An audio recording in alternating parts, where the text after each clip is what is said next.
Hello, and welcome to Breast Cancer Conversations, a podcast brought to you by SurvivingBreastCancer.org. I am Laura Carfing, breast cancer survivor and founder of SurvivingBreastCancer.org, a nonprofit organization providing community, education, and resources to empower those diagnosed with breast cancer and their caregivers from day one and beyond. It's so nice to be able to come on the podcast week after week and share information. As you know, sometimes we bring on people that share their personal stories with breast cancer. Other times we are joined with medical experts in the field to talk about novel breakthroughs in the breast cancer space. Today, we continue the conversation around the theme of resources. With hundreds of breast cancer resources flooding the market, it can be a challenge to know where to begin and what type of support you may even need. What I love about today's conversation is that we shine the light on a few unique nonprofits and the incredible work that they are doing in our breast cancer community. Then the rest is up to you. You can join one or all of these organizations, whether you're looking for peer-to-peer support and mentoring, or if you're looking for a community that is designed specifically for those living with metastatic breast cancer. Additionally, we also shine the light on resources if you're interested in something that's tailored to your race and or your ethnicity. Today's podcast is moderated by Abigail Johnston, who is the host of our Every Other Sunday NBC webinar series. You can find out more about that program along with all of our upcoming webinars, meetups, and workshops at survivingbreastcancer.org/events. Today's panelists, we have a lot of amazing women on the show today. I am pleased to welcome Stephanie Walker, who is representing the Chrysalis Initiative, Ellen Schupper, who is the Executive Director of ABCD After Breast Cancer Diagnosis, and Leslie Glenn, the founder and CEO of Project Life. I'll link to all of these amazing resources in the show notes below. So let's dive right in. Welcome to the conversation.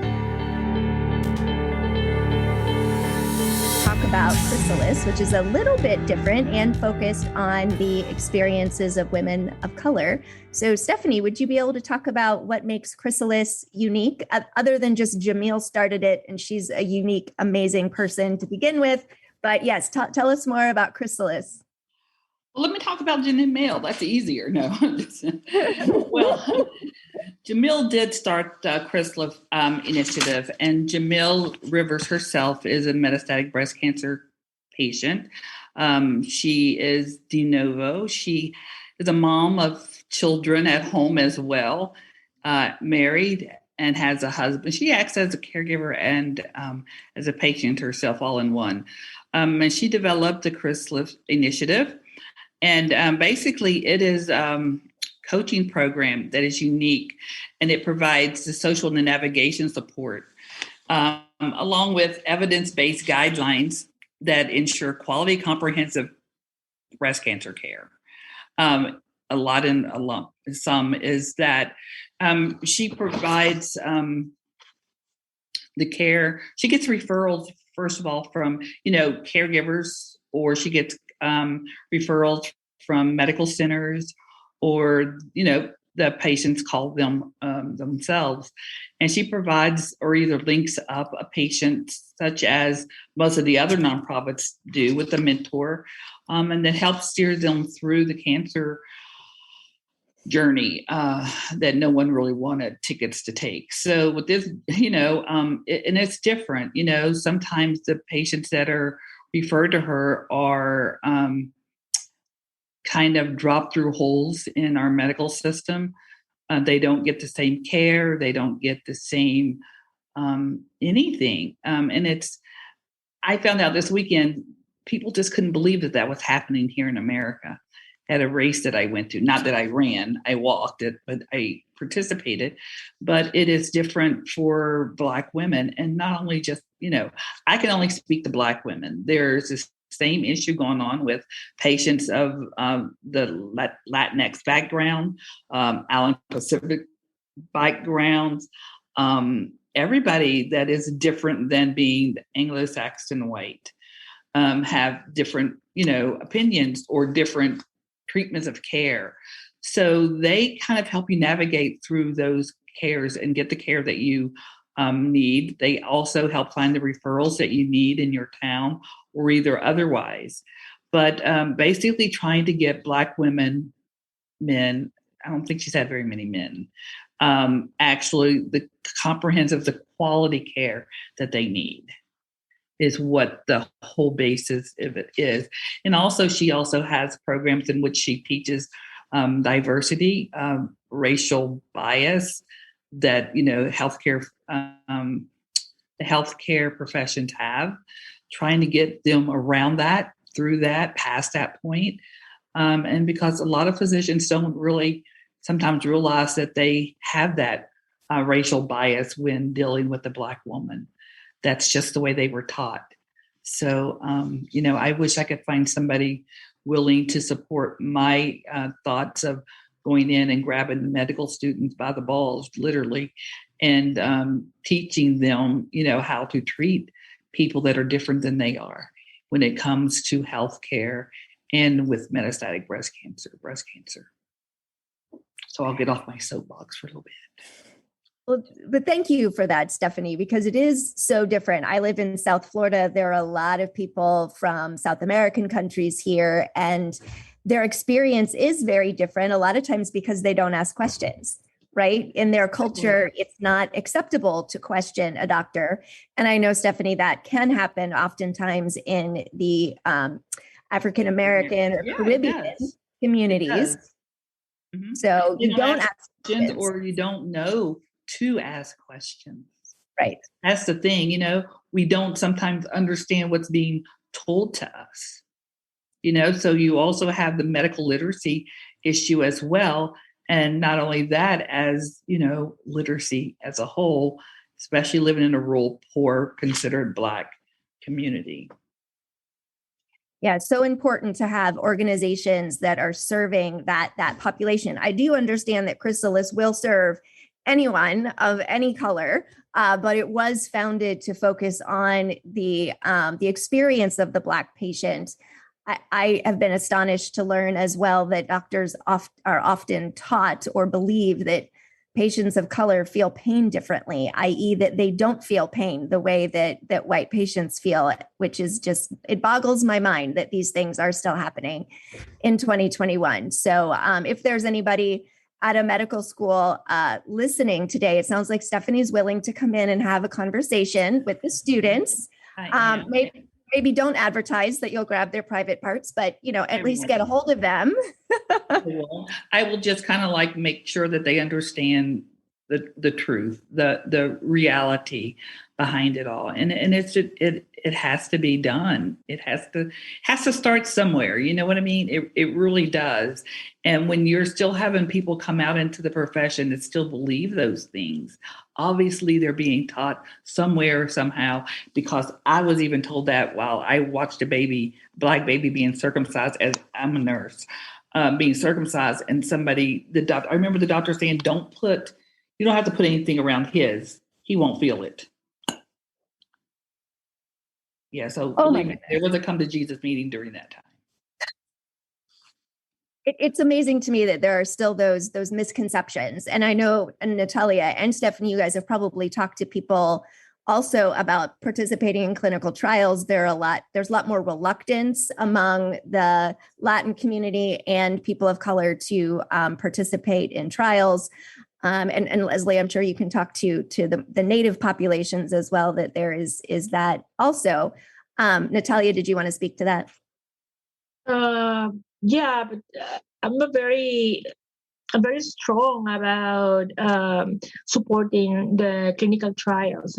I think anyone with a disease as important as metastatic breast cancer should participate in clinical trials, even though it doesn't benefit you directly. It's the only way those clinical trials can develop into good medication for future generations, or sometimes, maybe, why not, for yourself. I encourage everyone. I cannot tell them go and do it because it's not the purpose of the helpline. You cannot push people to do that. But if they ask me for my recommendation, as I had a patient once, she was in the doctor's office and they were telling her about clinical trials. She hadn't realized she was metastatic, and she didn't have any idea of what clinical trials existed or what they are about. So I had to talk to the doctor on the phone and tell her who I was and trying to explain her in Spanish what she was talking about. And then she wanted me to make a decision for her. And I was like, listen, I cannot make a decision for you. I just can tell you what it is. And I can tell you why I support clinical trials. But ultimately, the decision is yours. But these people need to be really educated and about what clinical trial is, because they have no clue about this. And as I said, even though I encourage them, you cannot force people to actually actively participate into clinical trial, which is really sad. So our cultures are very undereducated. And as you said, they don't speak about it. They don't speak about anything related to the disease. And a lot of people who have immigrated here from a country where you cannot trust the government often come from the perspective of suspicion, right? If the government says it, then we can't trust what the government is saying. And so there's a lot of education that has to come there that, at least in my experience, they can only really hear that well from someone from their own culture. So I, as the lily white person, I am not able to fully explain because I'm not able to speak from their perspective, but someone from their culture like Natalia or someone who looks like them, like Stephanie, can speak to them in a different way and make it acceptable, or at least show them that it can be acceptable for them to understand. So very important. There's no possibility of participating in clinical trials in countries like mine because they're just don't exist. Doctors don't talk to you about it. So people don't know. If you are at least a little bit educated and you can have access to medical magazines or stuff, in other languages, then you can find out more about that. But if they don't offer that to patients in my country, definitely not. Well, now tell you that it's the same here, sweetie. I mean, it truly, unfortunately, it is.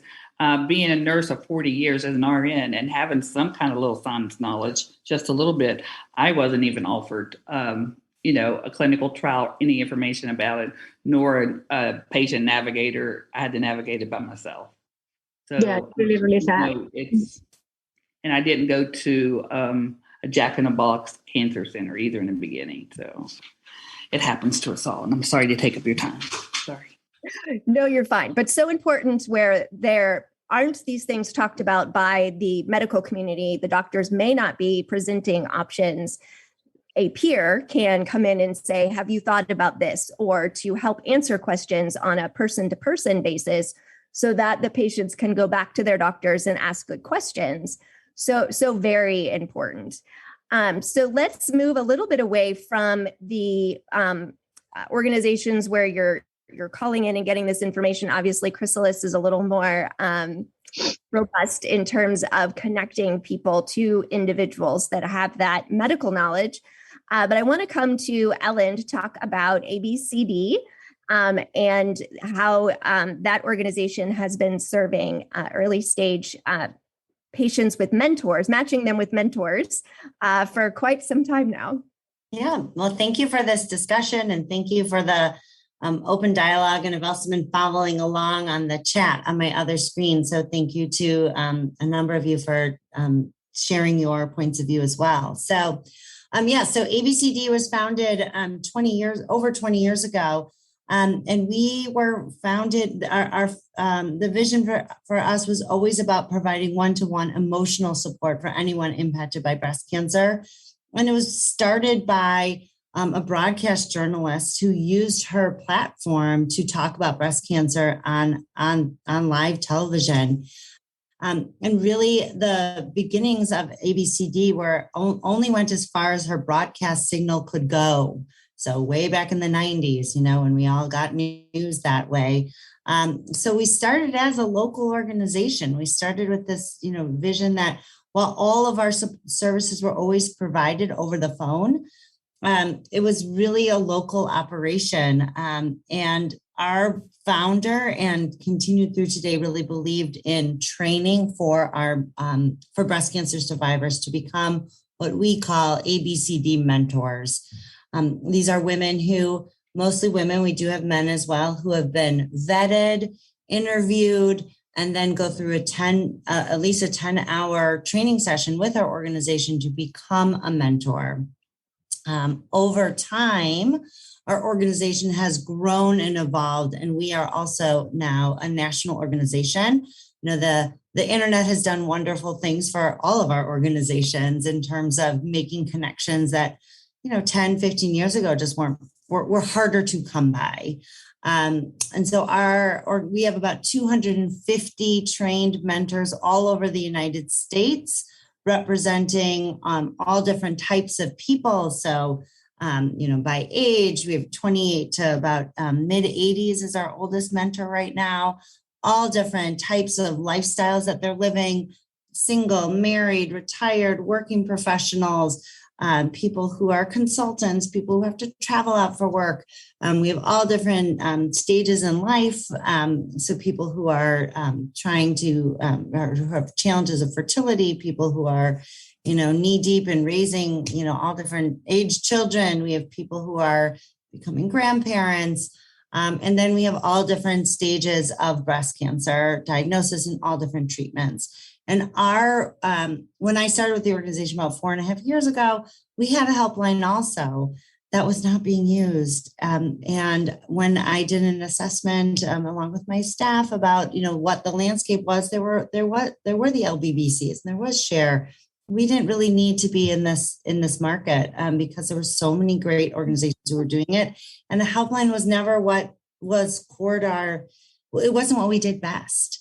And so our organization, we are only peer-to-peer support, and we are only for breast cancer, and we only do these long-term matches. We love the fact that there are so many organizations that are doing so many things so well, but that's what we provide, and that's our niche.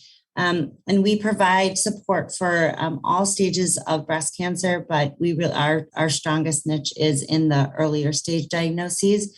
And while we do have women who are our mentors who are living with metastatic breast cancer, we have terrific partnerships in development, continue to be in development, especially with Project Life, to make sure that our metastatic breast cancer mentors and the people who are calling us are getting the most robust service that they could get in the emotional support space. So all of our services are also free, and I believe everyone else's on this call are also free. I just thought we should all put that out there. And I would say that I really appreciate having these open dialogues with other organizations. And I will say that I have done work in other healthcare and other health, other areas of healthcare. And I would say that I have found for me, there just hasn't been the kind of collaboration in other areas of health that there seems to be in breast cancer. So for those of you who are on this call, and it seems like some people are, really new to learning about the menu, so to speak, of breast cancer support organizations, what I would say is we're all out there, and I believe, Abigail, you said it at the beginning, we're all here because we want to support people who are living with breast cancer in the most robust way possible. So the other thing that I would add is that, again, for some of the people new to this space, is that we at ABCD oftentimes suggest that people go to LBBC or get more support from Share or go to Project Life. And Chrysalis, I'm Stephanie Walker. I'm so delighted to be learning more about your organization. I want to make sure on Monday that my team knows about you as well, so that we can make sure that you're on our call list as well. Thank you. That's such an important point, though, that we're all here to do the same thing, which is to make sure that people who are living with breast cancer are supported, their needs are met. And if one organization isn't a good fit, then there are other organizations out there. One thing that I really appreciate about ABCD is the staff people who are doing the intake and talking to people when they call in. Most of them are survivors themselves. And so they have the experiential experience to connect with the people who are calling in, which I think is so helpful. Not that LBBC doesn't, it's just that I've noticed more that with ABCD that the majority of the staff people do have that background, which is so key. So different from LBBC, different from Living Beyond Breast Cancer or Share with the Helplines, when ABCD does make a match, how long would a person wanting support, how long can they expect to be supported by a mentor? It's truly for however long that person wants that match to be. We say there's no time constraints on our matches, and that means there's no time constraints in terms of how long a match can continue or when someone can call us. We have people who call us, as I'm sure all the organizations have, the day that they get diagnosed, or 5 days later, 5 months later, 5 years later. We get calls from people at all different stages of their after breast cancer diagnosis experience. So, our name is what we do. The ABCD stands for after breast cancer diagnosis, and we hope that's a very, very, very long time. And we're here for people however long. Our mentors are required, if they get a match, to make at least two substantial conversations or discussions or dialogues. And that sometimes is a 15-minute call, and then another call, a couple of weeks later that lasts for 20 minutes. If someone's deciding between a treatment option or they just have a question about something, those matches might not be as lengthy in terms of time commitment, but the mentor's always there. And the other thing I wanted to add, Abigail, that you prompted me to say is that we really focus on meeting our callers. We call them participants where they are and what's most important to them at that moment. And oftentimes people who call us have multiple matches, because as we all know, sometimes you really are dealing with trying to make a decision in a type of a treatment, or they want to know someone who's had a double mastectomy instead of a single mastectomy. Sometimes someone calls us and they're having trouble talking to their children about the diagnosis. And so that's a different match And so with 250 mentors all over the country, we really are able to say yes to whoever's calling us and make a match that really meets their needs. And if not, we know where to refer people to. Yeah, so very important. So thank you, Ellen, for giving us that overview of ABCD. You guys are in Wisconsin, right? So up in the very cold Northwest. It is beautiful here today, actually. But yes, we are in Milwaukee, but our weather can vary. But our mentors are all over the country, so we feel really lucky about that, because geographic diversity is also really important too. So. 100%. Yes. Especially being able to talk to people about the resources in their city or the different types of cancer centers, those kinds of things. If you're across the country from people, it's a little bit harder to be able to make those suggestions. Yeah. All right, Leslie, last but not least, you've been waiting so patiently. Would you like to talk about Project Life and the newly graduated mentor class? Yes. I'm just very, very grateful that we do have all of these organizations that we can reach out to if, someone that comes to our own organization doesn't quite resonate, that we have some place to say, hey, why don't you try this? So I'm already thinking off the top of my head of a couple of women that I need to get over to Chrysalis right away. So Project Life is a little different in that we only deal with metastatic breast cancer patients. So you must live with metastatic breast cancer to be involved with our wellness house. It is a membership. It is totally free. And I like to think that Project Life does the peer-to-peer support from the time that you sign up, because our classes and conversations are kept very small. So anytime if you sign up for a cooking class or you sign up for a book club or therapeutic art, the classes are not more than 10 people. And that is for a reason. The reason is that we're trying to build a community. And the more you attend these different classes or conversations, the more we get to know each other. So there is a definite percentage of our membership that comes to the different classes. And now we're starting to form this little community within our wellness house, which I think is very important.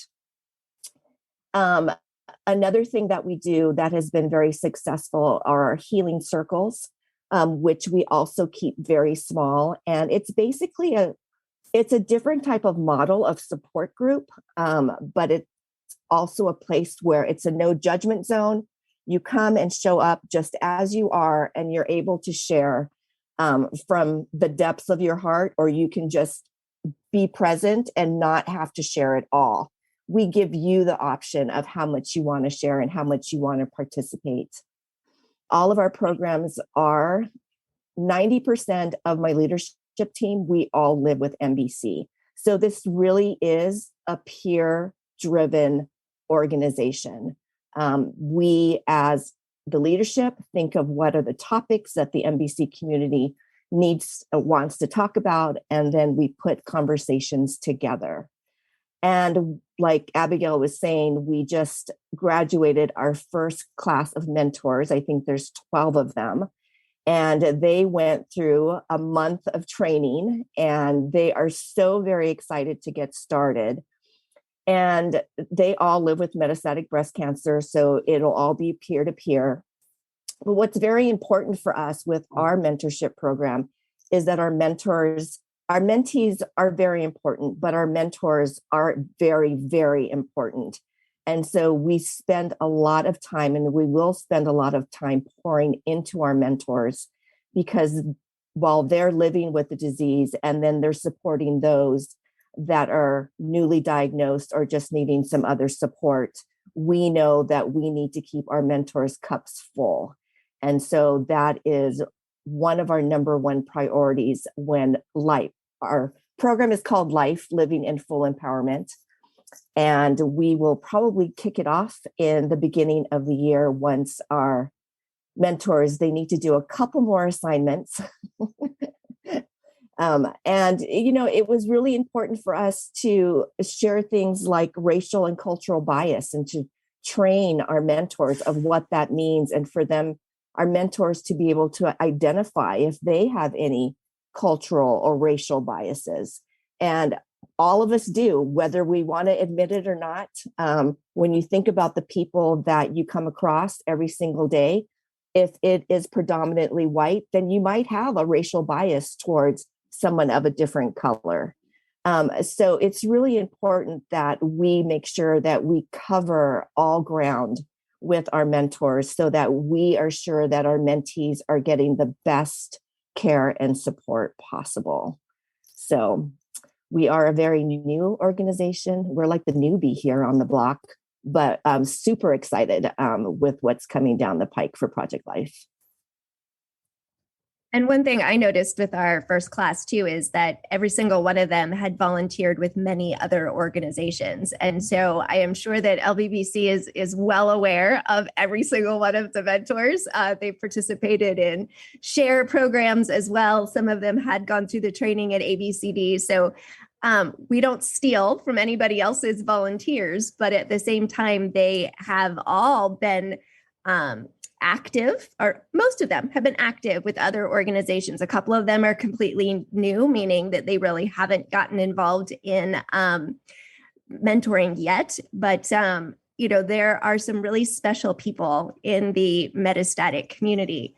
And I just want to say, too, that Ellen made a point to say that all of the services are free for everybody who's on the call. So important also to remember that all of these organizations are nonprofits. They live off of the generosity of others. They live off of the sweat equity, right, of their volunteers. And it is so important to remember that those who are giving of their time are giving probably the most valuable thing that one can give to another person, especially when you're living with a terminal diagnosis and you only have so much time left anyway. So very special people who are volunteering. We have a few of them on the call. You guys are so special to be able to give that gift to somebody else.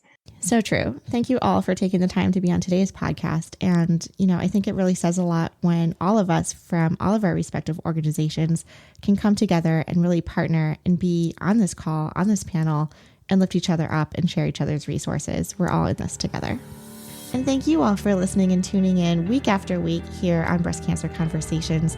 Please be mindful that all of our content and information is for educational purposes only and is never a substitute for medical advice. I would encourage all of you to go check out our services, programs, and resources over at survivingbreastcancer.org, as well as continue the conversation with us online. You can follow us on Instagram at survivingbreastcancer.org, all one word, and then also on Twitter, SBC_ORG. Until next time, keep on thriving.